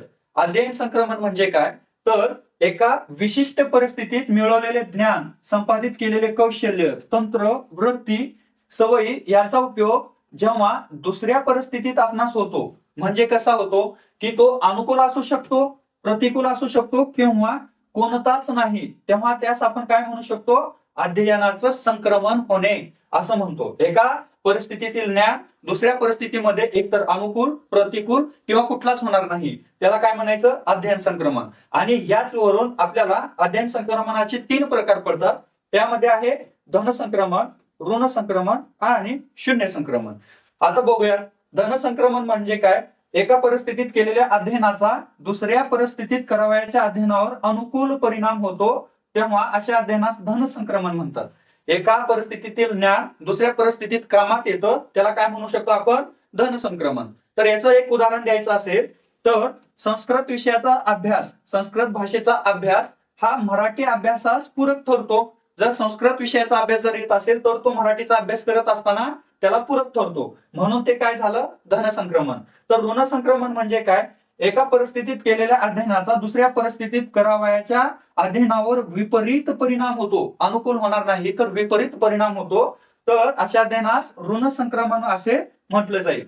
आता थोडक्यामध्ये काय, इंग्रजी वाक्यरचना शिकताना मराठी वाक्यरचनेचे ज्ञान अडथळा निर्माण करतात. बघा, मराठी आणि इंग्रजीची वाक्यरचना स्ट्रक्चर जो असतो त्यामध्ये फरक आहे. तर त्यावेळेस इंग्रजीची वाक्यरचना शिकत असताना ते मराठीतील वाक्यरचना तिथं अडथळा निर्माण करते, त्याला आपण काय म्हणू शकतो? ऋण संक्रमण असे म्हणू शकतो. चला आता पुढील बघू. शून्य संक्रमण. दोन्ही परिस्थितीत अगदी भिन्न असतील, एका परिस्थितीत केलेल्या अध्ययनाचा दुसऱ्या परिस्थितीवर अनुकूल वा प्रतिकूल कोणताच परिणाम होत नाही, अशा संक्रमणास शून्य संक्रमण असे म्हणतात. तर आता याचं उदाहरण द्यायचं असेल तर इतिहास विषयाच्या अध्ययनाचा गणिताच्या अध्ययनावर कोणताच परिणाम होत नाही.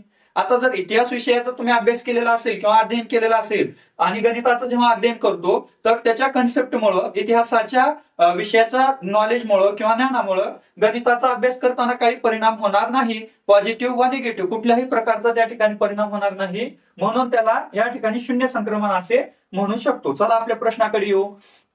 आता धन संक्रमणाचं उदाहरण दिलेलं आहे. काय दिलंय बघा, तर धन संक्रमण टंकलेखक करणाऱ्यास तंतुवाद्य लवकर शिकता येतात. बघा, ज्याने टंकलेखन करतात त्यांना तंतुवाद्य लवकर शिकता येतात, म्हणजे हा झाला धन संक्रमण. पुढे बघू ऋण संक्रमण. ऋण संक्रमणामध्ये काय आहे?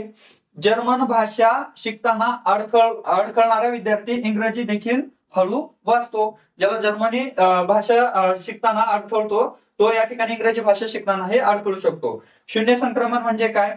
गणित विषय पक्का असूनही दैनंदिन व्यवहारात जमत नाही, याला आपण काय म्हणू शकतो? या ठिकाणी ऋण संक्रमण असे म्हणू शकतो. पर्याय क्रमांक 2 हा आपलं या ठिकाणी उत्तर असेल. चला आता पुढील प्रश्न आपण पाहूयात. अध्यापन प्रतिमान विचारलेलं काय? अध्यापन प्रतिमान स्वरूपाबाबत खाली दिलेल्या विधानापैकी कोणते विधान योग्य आहे? अध्यापन प्रतिमाने जेव्हा शिक्षक आपलं अध्यापनाचं काम करत असतात त्यावेळेस टीचिंग मेथड्स ज्या वापरत असतात किंवा लर्निंग मेथड्स असतात त्या ठिकाणी काय वापरलं जातं त्याच्याविषयी या ठिकाणी विचारलेलं आहे. विधानापैकी योग्य विधाने विचारलेली आहेत. तर अध्यापन प्रतिमानाचा हेतू काय असतो? जे शिक्षक अध्यापन करत असतात त्याचा हेतू, पहिलं तर अध्यापन करत असताना त्याला एक आराखडा तयार करावा लागतो. ठीक आहे. त्यानंतर अनुदेशन साहित्याची निवड आणि विकास करावा लागतो. त्यानंतर शिक्षकाच्या कृतीला मार्गदर्शन करणे असं या ठिकाणी अध्यापन प्रतिमानाचा हेतू असतो. चला आता या ठिकाणी वैशिष्ट्य काय आहे? मानसशास्त्राची तात्विक बैठक आहे. विद्यार्थ्यावर कोणत्याही एकाच साच्यातून बाहेर काढण्याचा प्रयत्न होत नाही, त्याच्यामुळं विद्यार्थ्याला निरनिराळ्या परिसरात वावरण्याची संधी मिळते प्रतिमानामुळं. त्याच्यानंतर अभ्यासक्रम ठरविताना प्रतिमानाचा उपयोग होऊ शकतो. जे अभ्यासक्रम आपण ठरवत असतो त्यामध्ये या प्रतिमानांचा उपयोग होऊ शकतो. व्यक्ती विकास साधण्यासाठी प्रतिमाने उपयुक्त ठरतात. व्यक्तीचा विकास साधण्यासाठी ही प्रतिमाने उपयुक्त ठरतात. विद्यार्थ्याची कुवत, अभिरुची, विषयाचा आशय, विद्यार्थ्याचा परिसर या सर्वांचा विचार करून विविध प्रतिमानांचं मिश्रण तयार करता येतं. चला तर ह्या अध्यापन प्रतिमध्ये कोणी केलेली आहे टीका? मार्शाविल व ब्रूस जॉइस यांनी यावरती टीका केलेली आहे. ते काय सांगतात? अध्यापन प्रतिमानांचा उपयोग अतांत्रिकपणे करू नये तसेच अतिशीतलपणेही करू नये असा त्यांनी या ठिकाणी इशारा दिलेला आहे, टीका केलेली आहे किंवा मत मांडलेलं आहे. चला आपल्या प्रश्नाकडे आपण येऊयात. या ठिकाणी विचारलेलं आहे योग्य विधान. अध्यापन प्रतिमान म्हणजे वर्गात या ठिकाणी अध्यापनासाठी मार्गदर्शन करणारा आराखडा होय. बरोबर आहे. अध्यापन करण्यासाठी मार्गदर्शन करणारा आराखडा म्हणजे अध्यापन प्रतिमान होऊ शकतो. अध्यापन प्रतिमान म्हणजे अन्य परिस्थितीत अध्यापनासाठी मार्गदर्शन करणारा आराखडा होय. बरोबर आहे.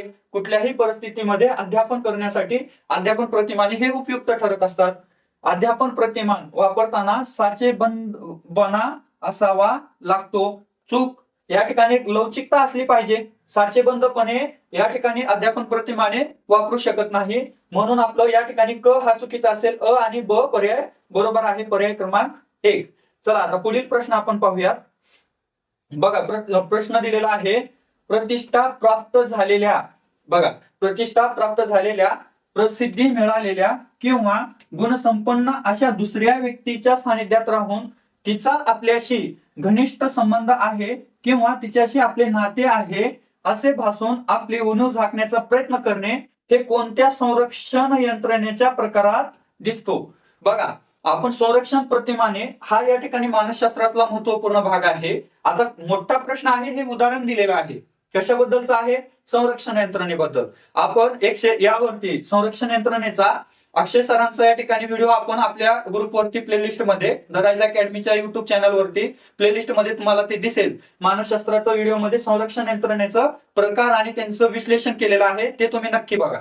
या ठिकाणी काय आहे, आता हे जे उदाहरण दिलेले, एखाद्या व्यक्ती जे प्रतिष्ठित आहे किंवा प्रसिद्धी मिळालेला असेल. थोडक्यामध्ये आता आपण पाहतो की सूरज चव्हाण बिग बॉस जिंकलेला आहे, तर कोणीतरी येतं आणि म्हणतं की या ठिकाणी सूरज चव्हाणची माझी ओळख आहे, ते जवळचे आहेत, तो माझा क्लास मित्र आहे. हे कशासाठी?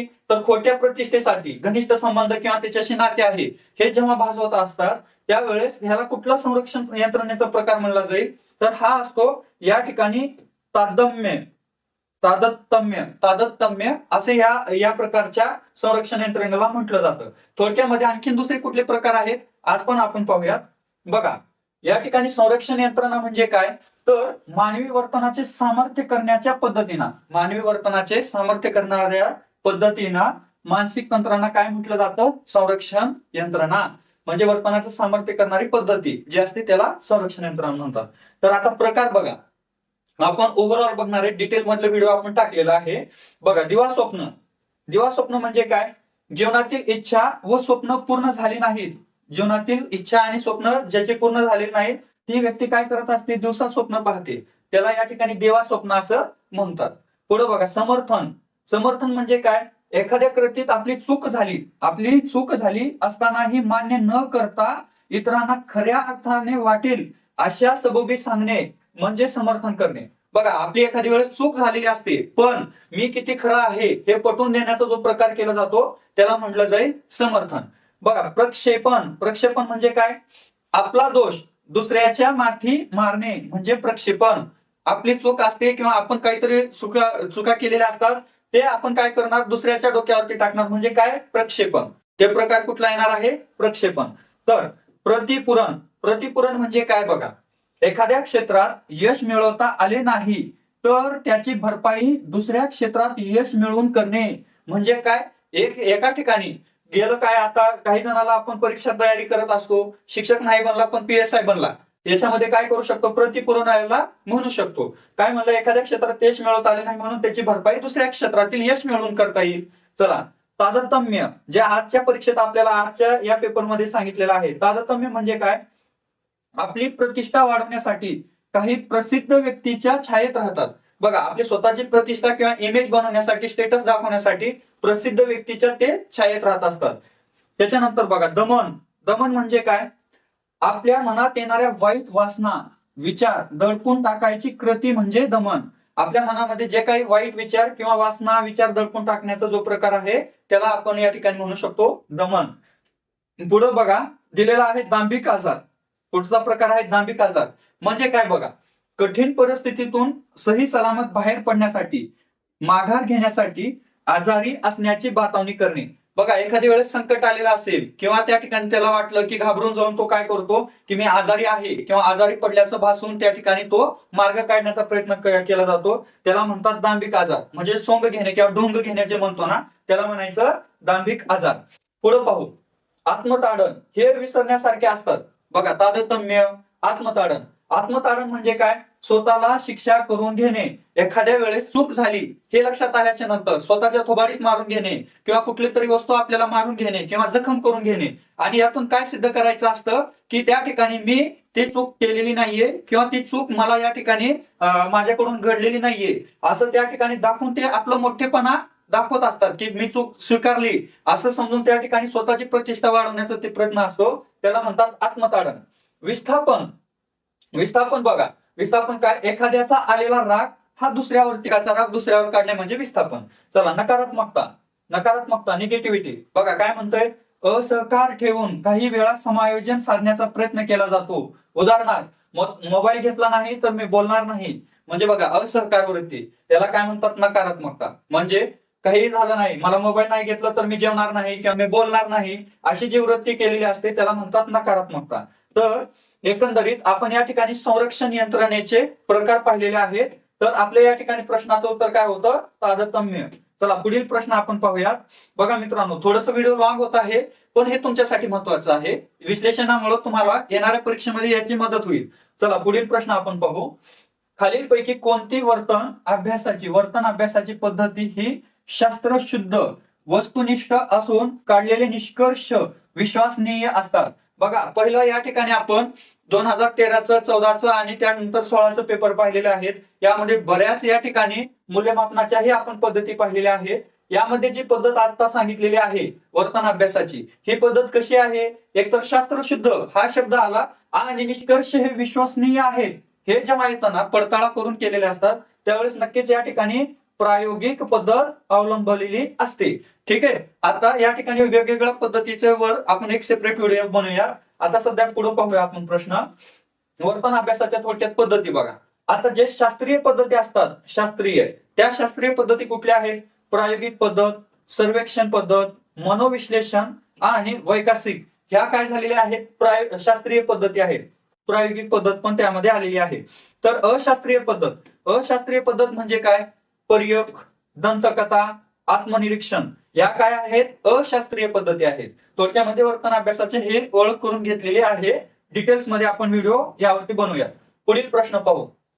बघा, पुन्हा विकासाच्या अवस्थेवरती प्रश्न आलेला आहे. या ठिकाणी विचारलंय, शैशवावस्थेतील बालकाचा विकास होण्याच्या दृष्टीने पुढील पैकी कोणत्या बाबी योग्य आहेत? आता या ठिकाणी शैशवावस्था यावरील हा प्रश्न आहे. विकासाच्या अवस्था आपण पाहिलेल्या आहेत बऱ्याच. थोडक्यामध्ये हे शैशवावस्थेची लक्षणं आहेत ते पाहू. जन्म ते 2 वर्ष हा या ठिकाणी शैशवावस्थेचा कालावधी आहे.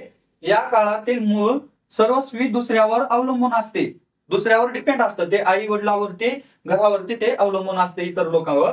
हळूहळू अन्न खाणे, चालणे, बोलणे यासारख्या क्रिया शिकू लागतात. 2 वर्षाचा मुलगा काय करणार आहे, अन्न खाणे, चालणे, बोलणे, बडबड करणे हे त्याचे काम असतात.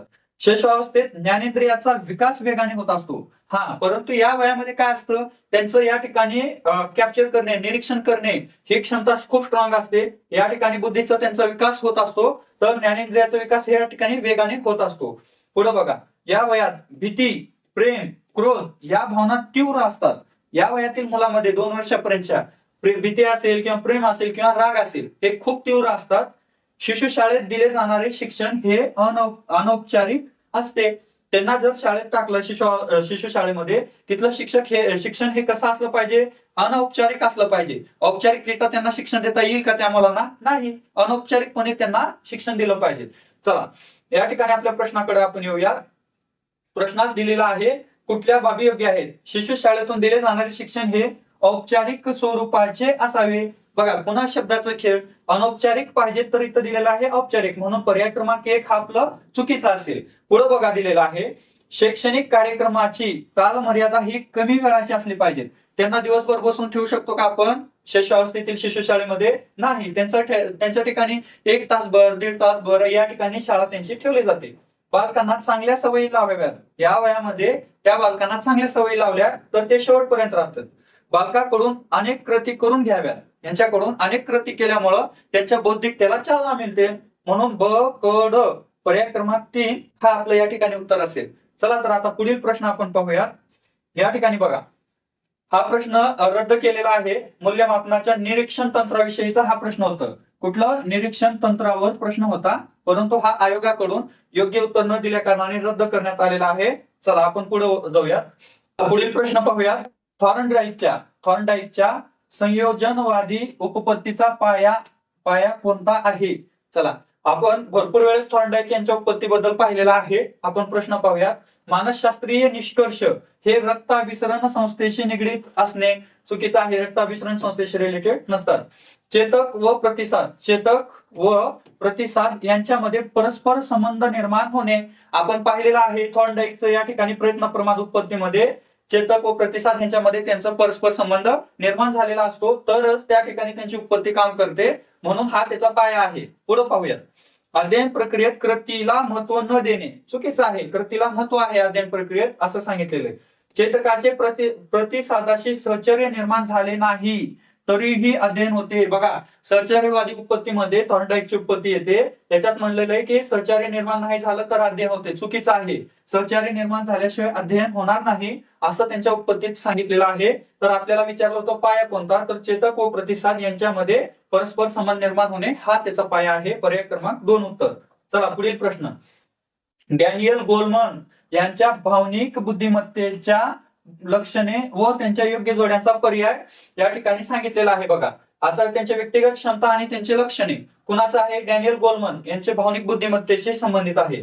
तर आपल्याला भावनिक बुद्धिमत्ता यांच्यामध्ये बघा, व्यक्तिगत क्षमता आणि सामाजिक क्षमता असं 2 प्रकार या ठिकाणी पडतात. त्यामध्ये व्यक्तिगत क्षमता ज्या असतात, व्यक्तीच्या क्षमता ज्या आहेत, त्यामध्ये काय असतं व्यक्तिगत मध्ये? एक आहे आत्मभान. आत्मभानामध्ये काय?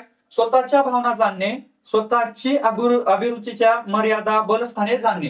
स्वतःची अभिरुची असेल, बलस्थाने आहेत ते म्हणजे झालं आत्मभान. तर नियंत्रणामध्ये काय येणार आहे? स्वतःवर किंवा स्वतःच्या भावनावर नियंत्रण असणे, स्वर नियंत्रणासाठी आत्मविश्वास निर्माण करणे, भावनावर नियंत्रण ठेवण्यासाठी शांतपणे विचार करून योग्य कृती करणे. हे कशात येणार आहे? नियंत्रण. तर अभिप्रेरण हे विसरू शकतं. अभिप्रेरण म्हणजे काय? कार्यप्रवृत्त करणारी शक्ती ही 2 प्रकारची असते. यामध्ये अंतःप्रेरणा आणि बाह्य प्रेरणा. एखादं काम करण्यासाठी अंतर्गत प्रेरणा किंवा बाह्य प्रेरणा दोन्ही काम करू शकतात. मग ह्याच्यामध्ये काय असतं? अभिप्रेरण मध्ये उच्च ध्येय गाठण्यासाठी व्यक्तिगत ध्येयाचा त्याग करणे. कुठलं तरी मोठं ध्येय गाठण्यासाठी कुठल्या तरी गोष्टीचा त्याग करावा लागतो. धडपड करणे, निराशा दूर करणे, निरुत्साहावर मात करणे किंवा आशावादी राहणे, ह्या सगळ्या गोष्टी कशात येतात? अभिप्रेरण याच्यामध्ये. तर सामाजिक क्षमतेमध्ये बघा, सहसंवेदन मध्ये सह या शब्दातच आलं, इतरांच्या भावनाची किंवा संवेदनेची जाणीव असणे, दुसऱ्या व्यक्तीच्या भूमिकेशी एकरूप होणे म्हणजे सहसंवेदन. सामाजिक कौशल्यामध्ये काय येणार आहे? समाजात सलोख्याचे संबंध ठेवणे, सहकारी समन्वय राखण्याची क्षमता म्हणजे सामाजिक कौशल्य. तर या ठिकाणी मी या ठिकाणी चार्ट दिलेला आहे. तुम्ही या ठिकाणी वाटलं तर याचा या ठिकाणी स्क्रीनशॉट तुम्ही काढून घ्या किंवा पॉज करून हा या ठिकाणी लक्षणे वगैरे तुम्ही लिहून घ्या. वारंवार परीक्षेत विचारलं जातंय. मागील व्हिडिओमध्येही आपण याचं विश्लेषणासहित पाहिलेलं आहे. चला, आज या ठिकाणी या प्रश्नाचं उत्तर काय असेल? तर या ठिकाणी आत्मपरिचय म्हणजे आपल्या भावना, अभिरुची, कमतरता शोधणे म्हणजे या ठिकाणी आत्मपरिचय. अभिप्रेरण म्हणजे काय? या ठिकाणी अपयशाची कारणे शोधून पुन्हा प्रयत्नशील राहणे या ठिकाणी अभिप्रेरण झालं. तर तदुनुभूती म्हणजे काय? इतरांच्या कमतरता किंवा क्षमता समजून घेणे. आत्मनियंत्रण म्हणजे काय? या ठिकाणी स्वतःच्या वर्तनाची स्वतः जबाबदारी घेणे म्हणजे आत्मनियंत्रण. पर्याय क्रमांक 3 हा आपलं या ठिकाणी उत्तर असेल. चला आता पुढील प्रश्नाकडे पाहू आपण. बघा, बाल गुन्हेगारी टाळण्यासाठी काय आहे? जनरल प्रश्न आहे.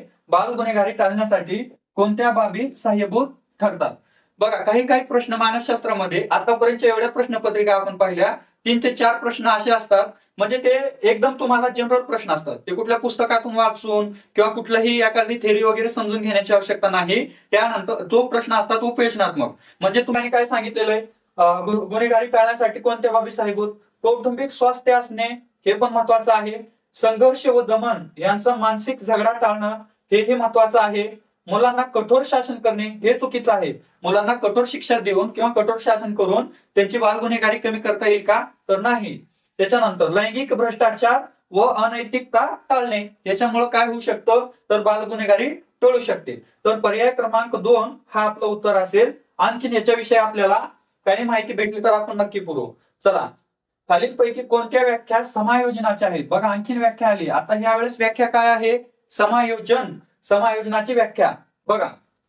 समायोजन म्हणजे या ठिकाणी सामावून घेणे किंवा अंतर्गत घेणे म्हणजे समायोजन करणे. बघा, परिस्थितीला तोंड देण्यासाठी अधिक संरक्षणात्मक पवित्रा घेणे म्हणजे समायोजन थोडक्यामध्ये. तर हे बरोबर आहे. व्यक्तिगत आवडीनिवडी, गरजा तसेच सामाजिक घटक यांना अनुसरून योग्य समाजमान्य प्रतिक्रिया देणे. आवडीनिवडी किंवा गरज किंवा सामाजिक घटक यांच्यानुसार योग्य प्रतिक्रिया देणे म्हणजे काय असतं? समायोजन. पुढे बघा, परिस्थितीचा विचार करून अनुरूप संबंध प्रस्थापित करणे. बघा, परिस्थितीचा विचार करून काय करावं लागतं? संबंध प्रस्थापित करणे म्हणजे ह्या सगळ्या घडामोडी कशाच्या आहेत? समायोजनाच्या. पर्याय क्रमांक 3 अ ब क हा आपलं उत्तर असेल. चला आता पुढे पहा, आणखीन विचार दिलेला आहे बघा. व्यक्तिमत्व म्हणजे पर्सनॅलिटी म्हणजे शरीर रचना, वर्तन विशेष, अभिरुची, अभिवृत्ती, कृती क्षमता, कर्तृत्व, कला विशेष यांची वैशिष्ट्ये पूर्ण गुंफण होय अशी व्याख्या खालीलपैकी कोणत्या मानसशास्त्रज्ञाने केली? आता किमान ही 7वी व्याख्या असेल या प्रश्नपत्रिकेतील. तर व्याख्या खूप महत्वाच्या आहेत. यावेळेस व्याख्या काय सांगितलेली आहे? व्यक्तिमत्व म्हणजे पर्सनॅलिटी जे असते व्यक्तीची त्याच्याविषयीच्या व्याख्या सांगितलंय. शरीर रचना, वर्तन विशेष. तर ही व्याख्या कोणी सांगितलेली आहे? तर अशी व्याख्या सांगितलेली आहे नॉर्मन एल यांनी अशी या ठिकाणी व्यक्तिमत्वाची व्याख्या केलेली आहे. चला पुढील प्रश्न हा रद्द करण्यात आलाय. थॉर्नडाईक यांच्या बुद्धिमापनाच्या बहुघटक उत्पत्तीवरती हा प्रश्न होता, परंतु हा प्रश्न कॅन्सल करण्यात आलेला आहे. चला पुढील प्रश्न. अध्ययन उत्पत्तीचा ज्ञानात्मक अध्ययन उपपत्ती या वर्गात खालीलपैकी कोणत्या उत्पत्तींचा समावेश होत नाही? आपल्याला काय विचारलंय बघा, व्यवस्थितपणे प्रश्न पहा. मागच्याही आपण लेक्चर मध्ये पाहिलेलं होतं की उत्पत्ती, अध्ययन उत्पत्तींचे वेगवेगळे प्रकार आहेत. त्यामध्ये कुठल्या उत्पत्ती येतात हे आपण पाहिलंय. तर ज्ञानात्मक अध्ययन उत्पत्ती ह्याच्यामध्ये कुठल्या उत्पत्तीचा समावेश होत नाही. तर आणखीन एकदा मी चार्ट हा दाखवतो बघा. वारंवार परीक्षेत विचारला जातो म्हणून हा चार्टच मी या ठिकाणी बनवलेला आहे. तुम्हाला याचा फायदा होणार आहे. मी या ठिकाणी तुम्हाला दिसेल असा हा चार्ट या ठिकाणी समोर ठेवतोय. तुम्ही बघा या ठिकाणी व्यवस्थितपणे हा चार्ट बघा, स्क्रीनशॉट काढा किंवा पॉज करून तुम्ही लिहून घ्या. आता बघा, अध्ययन उपपत्त्यामध्ये पहिलं तर या ठिकाणी येतोय सहचार्यवादी उपपत्ती. आता सहचार्यवादी उपपत्त्या ज्या असतात ना, यामध्ये कुठल्या उपपत्त्यांचा समावेश होईल? तर या ठिकाणी होतं बघा प्रयत्न प्रमाद उत्पत्ती किंवा समान घटक उत्पत्ती, तसेच चेतक प्रतिसाद, चुका व शिका म्हणजे हे उत्पत्ती कुणाच्या आहेत? थॉर्नडाईक यांच्या. या उत्पत्ती सहचार्यामध्ये येतात. अभिजात अभिसंधान जे पॅव्लोव यांची आहे, ज्यांनी कुत्र्यावरती प्रयोग केला होता, ही उत्पत्ती यामध्ये येईल सहचार्यवादीमध्ये. साधक अभिसंधान स्किनर यांची उत्पत्ती आहे बघा, कबूतर आणि उंदरावर त्यांनी प्रयोग केला होता, तेही या ठिकाणी सहचार्यामध्ये येईल. तर वर्तनवाद उत्पत्ती जी आहे वॉटसन यांची, तेही यामध्ये येईल. सानिध्य अभिसंधान उत्पत्ती ग्रंथी यांची, त्यासोबत पद्धतशीर वर्तन उत्पत्ती हल्ल यांची. या ठिकाणी एवढ्या उत्पत्त्या ज्या आहेत या कशात येणार आहेत? सहचार्यामध्ये. बघा लक्षात ठेवा, सहचार्यामध्ये प्रयत्न प्रमाद, अभिजात अभिसंधान, साधक अभिसंधान, वर्तनवाद, सानिध्य अभिसंधान आणि पद्धतशीर वर्तन उत्पत्ती या सर्व कशामध्ये येणार आहेत? सहचार्यवादीमध्ये. तर ज्ञानात्मक, आता आपल्याला प्रश्न कशाचा होता? ज्ञानात्मक. तर मागील प्रश्नपत्रिकेमध्ये विचारलं होतं सहचार्यवादीचं, तर यामध्ये आहे ज्ञानात्मक. आता ज्ञानात्मक मध्ये कुणाचं येणार आहे? एक मर्मदृष्टीमूलक जो कोहलर यांचा होता. दुसरा आहे समाकारवादी उत्पत्ती, हेही यामध्ये येते. मर्मदृष्टीमूलक, समाकारवादी किंवा कट लेव्हिन यांची काय आहे? क्षेत्रीय उपपत्ती, त्याचाही समावेश होतो. संकेत अध्ययन उपपत्ती टॉलमन यांची या ठिकाणी आहे. अध्ययन अनुदेशन जे असुबेल यांची जे आहे अध्ययन अनुदेशन तेही आहे. आणि ब्रुनर यांची ज्ञानात्मक उत्पत्ती. या सर्वांचा समावेश कशात होतो? ज्ञानात्मक मध्ये. मर्मदृष्टी, समाकारवादी, क्षेत्रीय, संकेत अध्ययन, अध्ययन अनुदेशन, ज्ञानात्मक म्हणजे ज्ञानाशी संबंधित या ठिकाणी असणाऱ्या या सर्व बुद्धिमत्तेशी संबंधित असणाऱ्या या ठिकाणी इथं दिलेल्या आहेत. तर तिसरा प्रकार एक या ठिकाणी आहे आधुनिक उपपत्ती. आधुनिक उपपत्तीमध्ये काय येणार आहे? प्रभुत्व संपादन उपपत्ती डॉक्टर बेंजामिन ब्लूम यांची या ठिकाणी प्रभुत्व संपादन आहे. तर सामाजिक निरीक्षणात्मक उपपत्ती डॉक्टर अल्बर्ट बांदुरा यांची या ठिकाणी उत्पत्ती कशात येते? आधुनिक मध्ये. तर या ठिकाणी हा चार्ट आपण व्यवस्थितपणे पाहिलेला आहे. तरी या ठिकाणी तुम्ही स्क्रीनशॉट काढून घ्या, तुम्हाला काय मिळेल. प्रश्नाकडे येऊ. आता आपल्याला काय विचारलंय? ज्ञानात्मक मध्ये कुठल्या येणार नाही? तर गेस्टॉल यांचे समाकारवादी हे येणार आहे. कट लेव्हिन यांचे क्षेत्रीय हे पण येईल. टॉलमन यांचे संकेत अध्ययन ही उत्पत्ती यामध्ये येईल. बघा या ठिकाणी तिन्ही उत्पत्ती आहेत. क्षेत्रीय उत्पत्ती आहे, त्यानंतर टॉलमनचे संकेत आहे, समाकारवादी आहे. तर या ठिकाणी आपल्याला प्रश्नात आणखीन काय दिलं, स्किनरची साधक अभिसंधान उत्पत्ती हे येणार आहे का, हे येणार नाही. पर्याय क्रमांक या ठिकाणी आपलं 4 हे उत्तर असणार आहे. साधक अभिसंधान हे कशामध्ये येणार आहे, तर सहचार्यवादी उत्पत्तीमध्ये हा या ठिकाणी स्किनरची उत्पत्ती येईल. चला पुढील प्रश्नाकडे आपण बघू. बाह्य जगाचे ज्ञान मिळवणारी अवबोध, बघा पुन्हा अवबोध वरती आहे बघा प्रश्न, भरपूर वेळेस आलेला आहे. बाह्य जगाचे ज्ञान मिळवणारी अवबोध ही मूलभूत मानसिक प्रक्रिया आहे.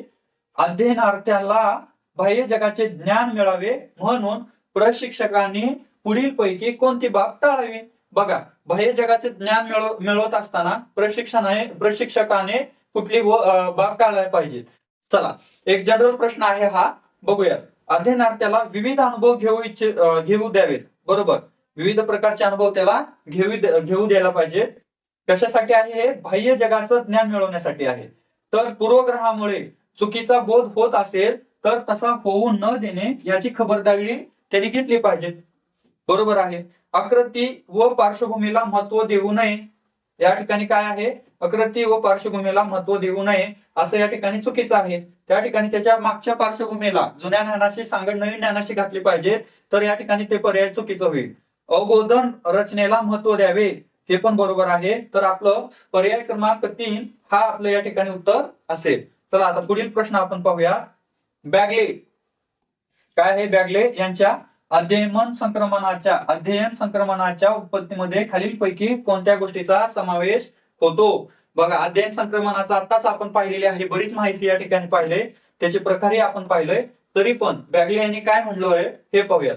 नुसते एखादं तंत्र आत्मसात करून खऱ्या अर्थाने अध्ययन संक्रमण होत नाही. फक्त एखादं तंत्र जर तुम्ही हस्तगत केलं म्हणून तुम्हाला अध्ययन संक्रमण होईल असं नाहीये.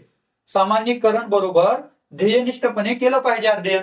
त्याच्यासोबत एखादी कृती बरोबर कृती ही सहेतुक ध्येयनिष्ठ असेल तर अध्ययन संक्रमण मूल्य वाढेल. बघा एखादी कृती ही कशी असली पाहिजे, सहेतुक आणि ध्येयनिष्ठ असेल तर त्याचं अध्ययन संक्रमणाचं मूल्य वाढणार आहे. तर त्याच्यासोबत त्याने काय सांगितलंय, शिक्षणाचा केंद्रबिंदू हा अध्ययनार्थी असला पाहिजे. चला असं या ठिकाणी बॅगले यांनी उपपत्तीत त्यांच्या मांडलेला आहे. चला पाहू काय दिलेलं आहे. एखादी कृती सहेतुक ध्येयनिष्ठ दृष्टीने केली तर तिचं अध्ययन संक्रमण मूल्य वाढेल, बरोबर आहे. तर आपली ध्येयनिष्ठा व हेतू किती प्रामाणिक आहेत यावर संक्रमण मूल्य अवलंबून असते, हेही बरोबर आहे. विचार व दृष्टिकोन संकुचित नसतील तर नवीन विचार सहेतुकपणे आत्मसात करता येतात. विचारामध्ये संकुचितपणा असायला नको. जर संकुचित नसेल तर विचार या ठिकाणी सहेतुक आत्मसात करता येतात, हेही बरोबर. म्हणजे पर्याय क्रमांक 4 वरील पैकी सर्व हा आपलं या ठिकाणी उत्तर असणार आहे. चला पुढील प्रश्न पाहू. खालीलपैकी कोणते उदाहरण हे शिक्षण प्रधान अध्यापन पद्धतीचे, शिक्षक प्रधान या ठिकाणी मिस्टेक झाले, शिक्षक प्रधान अध्ययन पद्धतीचे आहेत. आता बघा काय म्हणलेलं आहे, शिक्षक प्रधान आणि विद्यार्थी प्रधान पद्धती असतात.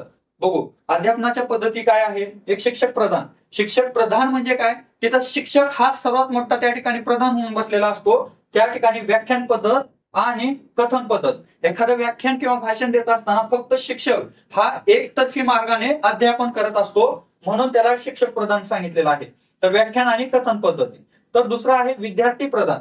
विद्यार्थी प्रधान म्हणजे काय, शिक्षक अध्यापन करत असताना विद्यार्थ्यांना सुद्धा त्या अध्यापनामध्ये सामावून घेतो, म्हणजे त्याच्याशी कोरिलेटेड असतात. म्हणून याच्यामध्ये काय असेल, चर्चा पद्धत, पर्यवेक्षित पद्धत, स्वयं अध्ययन पद्धत, हे या ठिकाणी विद्यार्थी प्रधान पद्धती आहेत. चला तर आपल्या प्रश्नाकडे येऊ. बघा ह्याच्यात उदाहरणं दिलेले आणि त्याच्यात सांगितलं शिक्षक प्रधान अध्यापन पद्धतीचे आहे. आता बघा शिंदे सरांनी चित्रपट वरदान की शाप या विषयावर चर्चा घ्यावयास लावली. म्हणजे चर्चा केलं म्हणजे विद्यार्थी सामावून घेतले. हे शिक्षक प्रधान होईल का, नाही होणार. चला गोगटेबाईंनी पर्यवेक्षित अध्ययनाचा तास शाळा सुटल्यावर घेतला. म्हणजे विद्यार्थ्यांना घेऊन पर्यवेक्षण करण्यासाठी ते अध्ययनाचा तसंच शाळेचा तास शाळा सुटल्याच्या नंतर घेऊन गेले, म्हणजे विद्यार्थ्यांना सामावून घेतलंय. हे होईल का, शिक्षक प्रधान नाही. शर्मा सरांनी भूकंप या विषयावर भाषण दिले. बघा शर्मा सरांनी काय केलं, भूकंप विषयावर भाषण दिले. याच्यामध्ये विद्यार्थ्यांचा सहभाग होईल का, ते आले आणि भूकंप या विषयावरती भाषण देऊन गेले, याच्यामध्ये होईल का? नाही होणार.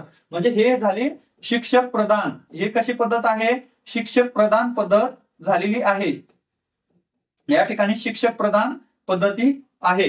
तर साबळेबाईंनी विद्यार्थ्यांना एक वैज्ञानिक समस्या सोडवण्यास दिली, म्हणजे विद्यार्थ्यांचा कृतीयुक्त सहभाग यामध्ये घेतलेला आहे. चला, पर्याय क्रमांक 3 आपलं उत्तर असेल. चला, पुढील प्रश्न आपण पाहूयात. खाली दिलेल्या विकास विषयाच्या विधानामध्ये कोणते विधान असत्य आहे, म्हणजे चूक, कुठलं विधान चुकीचं आहे हे ओळखायचंय. बघा, विकास विषयाच्या विधान दिलेले आहेत. आता त्याच्या अगोदर आपण पाहूया.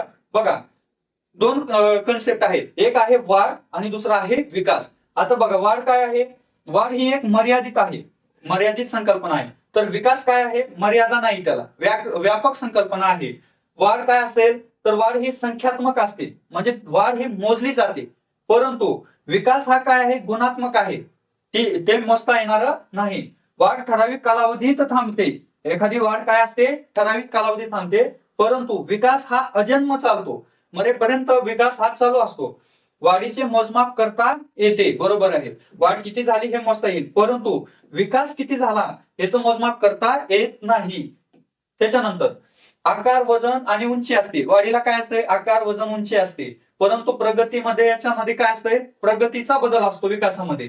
तर या ठिकाणी वाढ हे अनुवंशानुसार असते, परंतु विकास काय असतो? अनुवंश प्लस परिस्थिती. अनुवंश आणि परिस्थिती या दोघांचा विकासावर परिणाम होत असतो. डोळ्यांना दिसते, वाढ काय असते? डोळ्यांना दिसते, परंतु विकास डोळ्यांना दिसेल का? नाही दिसणार. वेगात खंड पडतो, वाढीच्या वेगामध्ये खंड पडतो, परंतु विकासाच्या वेगामध्ये खंड पडत नाही. एवढं आपल्याला वाढ आणि विकास या कन्सेप्ट मध्ये सफिशियंट आहे. चला, व्यक्ती व वातावरण या आंतरिक क्रिया होते, त्यामुळे विकास घडून येतो. व्यक्ती आणि वातावरण यांच्यामध्ये काय होते? आंतरक्रिया होते आणि विकास घडून येतो, बरोबर आहे. प्रगतीच्या स्वरूपात बदल होण्याच्या क्रियेला विकास संबोधतात. बघा, प्रगतीच्या स्वरूपात बदल होतो म्हणजे काय होतं? विकास होतो. चला, पुढे दिलंय, गुणधर्मात होणाऱ्या बदलांची जाणीव करून देणारा विकास असतो.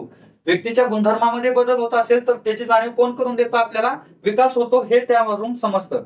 वाढ ही विकासाच्या तुलनेत व्यापक संकल्पना आहे, चुकीचं आहे. या ठिकाणी ही व्यापक संकल्पना नाही, ही त्यापेक्षा खूप कमी आहे. व्यापक संकल्पना काय आहे? तर विकास ही व्यापक रीतीने सांगता येते. चला, या ठिकाणी 2016 मध्ये झालेल्या पुनर्परीक्षेचं पूर्णपणे विश्लेषण पाहिलेलं आहे. तर पाहूया पुढील प्रश्नपत्रिका विश्लेषण. धन्यवाद.